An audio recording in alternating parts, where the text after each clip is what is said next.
Medical কলেজের স্বপ্ন নয়, আগে বাঁচুক গ্রামের হাসপাতাল। ফটিকরায় হাসপাতালে বেডের সংকট, বিদ্যুৎ নেই, মেঝেতে এই রোগের চিকিৎসা। ফটিকরায় প্রাথমিক হাসপাতালের বেহাল দশায় ক্ষোভ বাড়ছে সাধারণ মানুষের মধ্যে। রোগের চাপ বাড়লেও নেই পর্যাপ্ত বেড, বিদ্যুৎ গেলেই বন্ধ পাখা, সঙ্গে চিকিৎসক স্বাস্থ্যকর্মীর সংকট। ফলে সরকারি হাসপাতালের মেঝেতেই চিকিৎসা নিতে বাধ্য হচ্ছেন রোগীরা। হাসপাতাল কর্তৃপক্ষ সমস্যার কথা স্বীকার করলেও প্রশ্ন, কবে কাটবে এই দুর্ভোগ?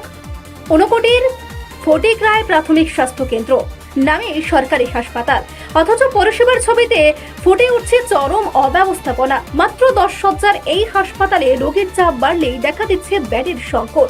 বাধ্য হয়ে মেঝেতেই শুয়ে চিকিৎসা নিতে হচ্ছে রোগীদের।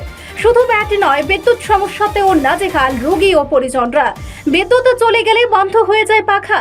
দীর্ঘক্ষণ বিদ্যুৎ না থাকলে ইনভার্টারের চার্জও শেষ। ফলে তীব্র গরমে কষ্টের পাশাপাশি রাতে অন্ধকারেও থাকতে হচ্ছে রোগীদের।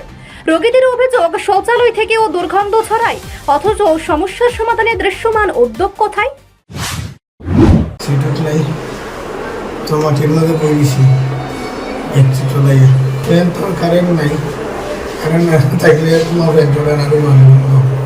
গরমে এখন পুরো সিদ্ধ হয়ে যাবে না, নিচে আছে রুগী আছে, ওদিকেও আছে, ওদিকেও আছে। ট্রেন বাড়াইলে ফ্যান টেন বাড়াইলে বাড়ানো রুগী আইয়া মাটিতে থাকে, সিট নাই, আছে যে কারেন্ট যাবে বন্ধ থাকে, বন্ধ তো ঠিক আছে। হাসপাতালের ইনচার্জ ডক্টর মৃন্ময় চাকমাও স্বীকার করেছেন বেড, বিদ্যুৎ এবং চিকিৎসক স্বাস্থ্যকর্মীর সংকটের কথা। তার বক্তব্য, রোগীর চাপ বেড়েছে, পর্যাপ্ত শয্যা দেওয়া সম্ভব হচ্ছে না।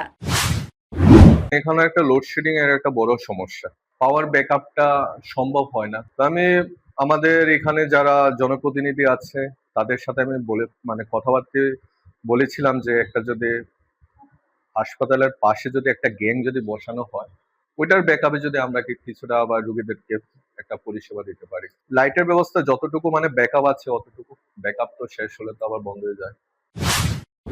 প্রশ্ন উঠছে, মেডিকেল কলেজের বড় বড় স্বপ্ন দেখানোর আগে গ্রামের সাধারণ মানুষের ভরসার হাসপাতালগুলোর এই করুণ দশা দূর করবে কবে সরকার? রোগীদের দাবি, অবিলম্বে বাড়ানো হোক বেড, নিয়োগ হোক পর্যাপ্ত চিকিৎসক স্বাস্থ্যকর্মী এবং নিশ্চিত করা হোক নিরবিচ্ছিন্ন বিদ্যুৎ পরিষেবা। রিপোর্ট, সংবাদ প্রতীক্ষা।